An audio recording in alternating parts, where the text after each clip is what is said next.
સમાચાર દાહોદથી, જ્યાં ભાજપ કાઉન્સિલરે આત્મવિલોપનની ચીમકી આપી છે। વોર્ડ નંબર 1 માં પાણીની સમસ્યાને લઈને ચીમકી ઉચ્ચારી। રજૂઆત છતાં પ્રશ્નનું નિરાકરણ ન આવતા સંતરામપુર એમજીવીસીએલ અને પાણી પુરવઠા પર બેદરકારીનો આરોપ લગાવ્યો। તાત્કાલિક પ્રશ્નનું નિરાકરણ લાવવા માટે કાઉન્સિલરે માંગ કરી। ગોદડો વિસ્તારમાં કે છેલ્લા કેટલાક સમયથી પાણીની સમસ્યાઓ છે। અહીંના જે કાઉન્સિલર છે લખનભાઈ રાજગોર છેલ્લા કેટલાક સમયથી પ્રયાસ પણ કરી રહ્યા છે, પણ હાલ તો તેઓ દ્વારા એક આવેદનપત્ર કલેક્ટરને સુપરત કરાવ્યું છે। તેમાં ખાસ કરીને આત્મવિલોપનની ચમકી કરાઈ છે। આપણી સાથે લખનભાઈ રાજગોર છે, તેઓ સાથે વાત કરીશું। શું કહેશો આપ જે આપણે આવેદનપત્ર આપ્યું છે? મેં આજે આવેદનપત્ર એટલે આપ્યું છે કે છેલ્લા 1.5-2 વર્ષથી અમારી આખી ગોદી રોડની પ્રજા આ પાણી માટે ત્રાહિમામ છે। વારે ઘડીએ આવેદન આપીએ।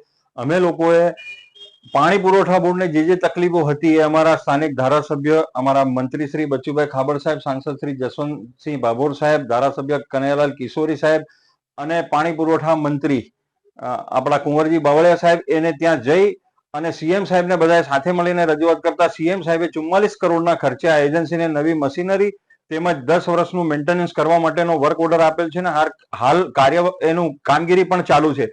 પણ આ પાણી પુરવઠા બોર્ડની આળસાઈના લીધે એને ડિસેમ્બરમાં કામ પૂર્ણ કરવાનું હતું, જે હજી સુધી કામ થયું નથી। અત્યારે માત્ર ને માત્ર ફાઉન્ડેશન ત્યાં લગાડવામાં આવી રહ્યા છે અને જ્યારે પાણી આવતું અહીં બંધ થાય છે જૂની મોટરોથી, ત્યારે આ લોકો એમજીવીસીએલ નું પાનું કાઢે છે। એમજીવીસીએલ વાળાને જાણ કરીએ ત્યારે એમજીવીસીએલ વાળા એવું કહે છે કે અમે અમારા તરફથી સપ્લાય પૂરો આપીએ છીએ, તમારે મેન્ટેનન્સમાં ત્યાં પાણી પુરવઠા બોર્ડની ભૂલના લીધે તમને લોકોને પાણી મળતું નથી।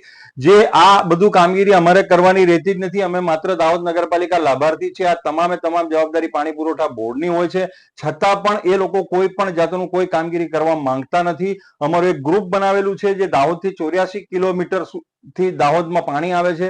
3 જગ્યાએ આપણે લિફ્ટિંગ પંપ આપેલા છે, એ દરેકના ઓપરેટરો આ ગ્રુપમાં મૂકેલા છે। ગમે ત્યાં પ્રોબ્લેમ થાય ગ્રુપમાં એ લોકો મેસેજ કરે છે અને એને પાણી પુરવઠા બોર્ડે અને એમજીવીસીએલ ગંભીર નોંધ લઈ અને તાત્કાલિક કામ કરવું જોઈએ। એની જગ્યાએ 3-3, 4-4 દિવસ સુધી આ લોકો કોઈ પણ જાતની તસદી લેતા નથી। એટલે મારે ના છૂટકે કંટાળીને લોકોનો આક્રોશનો ભોગ બની અને છેલ્લે આ નિર્ણય લેવો પડ્યો છે કે હવે આ લોકો કામગીરી નહીં કરે તો અમારા તરફથી, મારી પાર્ટી તરફથી કે અમારા તરફથી કોઈ પણ જાતની અમે કોઈ કમી રાખી નથી। માત્ર ને માત્ર અધિકારીઓની બેદરકારીને લીધે ગોદી રોડની પ્રજા, દાહોદની પ્રજા આ પાણી વગર આ લોકોનો ભોગ બની રહી છે।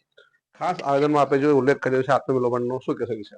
એના વિશે કહું છું, હું 8-10 દિવસ હજી રાહ જોઈશ કે મારું પોતાનું કાર્યાલય બનેલું છે ને લોકોના મોરચે આવે છે। હવે પછી છેલ્લે મારી પાસે ના છૂટકે આ જ રસ્તો બચે છે। જો કે હાલ આજે મને કલેક્ટર સાહેબે ખાતરી આપી છે કે એ લોકો ઘટતું કરી અને પાણી રેગ્યુલર થાય એ બાબતે કરાવશે। નહીં થાય તો પછી આગળ મારી પાસે આ રસ્તો છે। હું ચોક્કસ ટાઈમ ને તારીખ આપી અને આત્મવિલોપન કરીશ।